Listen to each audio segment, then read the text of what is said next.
ce an ko budurwa. Mu je dai. Ke Safiya, je ka ɗakin ka. Safiya. Malam Sadiq, ashe baka manta da sunan ba. Ko da ce na san ba za ka manta abin da ya wuce ba. Tambaye ki nake me kawo ki gidana a daren amarci na? Na zo ne a cika zan amarci da ni, ko rowa za ka mini? A'a, ni ga tambayar da nake miki me kika zo yi cikin gidana? Kin gaba na sa rashin mutunci.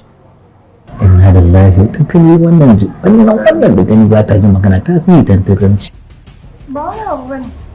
Zuwa nan in gaya maka shukan da kai ya isa girbi yanzu. A'a. Safiya ban fahimci abin da kike nufi ba ko kaɗan. Gona aka girbe to ko aikin noma ya bata ne nake ji na dai tana cewa girbi. To shi kenan tunda baka fahimta ba.